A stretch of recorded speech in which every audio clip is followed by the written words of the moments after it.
Hello and welcome back to the Christian Century YouTube channel. I'm John, joined today by one of our writers, Julie Faith Parker, who has written a piece for us recently called In the Bible, Gender is Not Binary. So we're going to be talking about non-binary gender in the book of Genesis. Before we dive into all of that, Julie, welcome. Can you tell us a little bit about yourself? Hi, John. Thanks so much for having me. Sure. I am the biblical scholar in residence at Marble Collegiate Church and a visiting scholar at Union Theological Seminary. I'm an Old Testament scholar and I've written or edited 8 books, most recently, Eve Isn't Evil, from which this article's been adapted. Excellent. Near the beginning of this article, you talk about a literary device called a merism that appears quite a few times in the Genesis creation accounts. You say, instead of attempting an exhaustive catalog of everything in the universe, the writers instead offer a series of merisms. This device names two ends of a spectrum and implicitly includes all that lies in between. I wonder if you could just give us some examples, maybe from these accounts, from other parts of the Bible, from daily life, that might help us understand this literary device and why it's important in reading the Genesis accounts. Sure, John. So, as you mentioned, this merism is this literary device, and it includes all that has been mentioned. The two items on either end of the spectrum have been mentioned, and everything else is included. And we encounter these all the time in our daily life. In the article, I mentioned wedding vows for better, for worse, for richer, for poorer, in sickness and in health.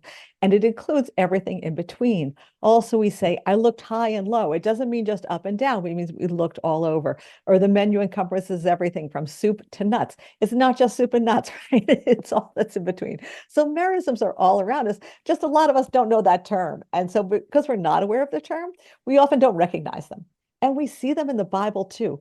Even a source as neutral as Grammar Girl online will tell you that the Bible uses merisms frequently. We get quite a few in that first creation account of Genesis 1:1 to 2:4a, but we also see merisms in other parts of the Bible. For example, a recurring theme is that the Israelites are longing for the land flowing with milk and honey. This can be read in many ways. Possibly these are foods for which you do not labor. You just show up and there they are and they're wonderful. But also it can be read as a merism. Milk is a food that spoils very quickly, obviously without refrigeration in antiquity, and honey can last forever. So there is a merism. Everything in between will be in this promised land.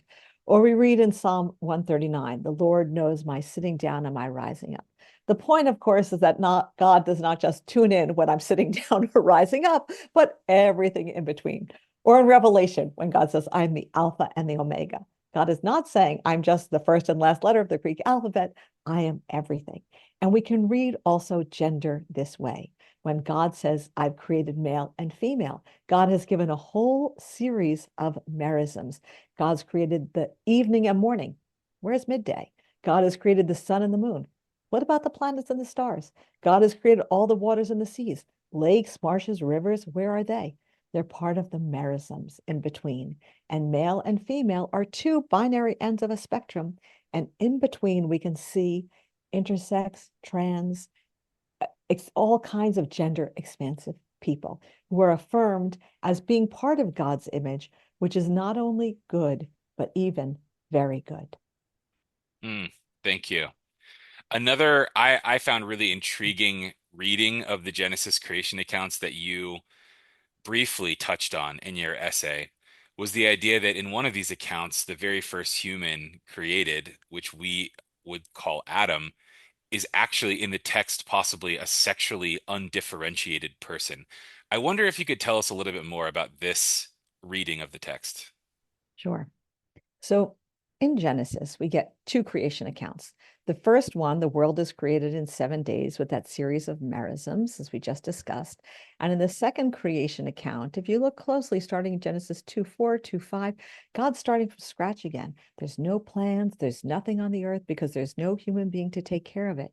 And so God creates in Genesis 2:7, God creates Adam Afar, which literally means an earth creature of the dust, and min ha'adamah, from the earth, an earth creature from the dust, a groundling from the ground, a human from the humus. You can carry the pun over into English, but you lose it. And indeed, I would suggest you misrepresent it if you interpret that word ha-Adam as the man, which is what we see in our English Bibles. That's what we see in the NRSV. That's what we see in the NRSV UE.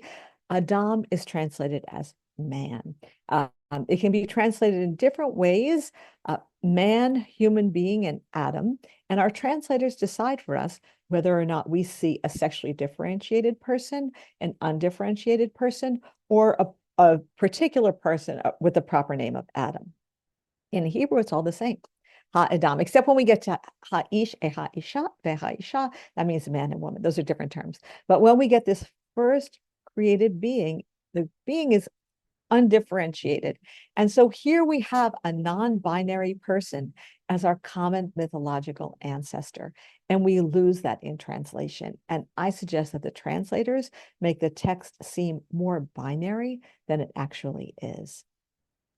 Well, I hope some of those translators will watch this video and learn from this moment.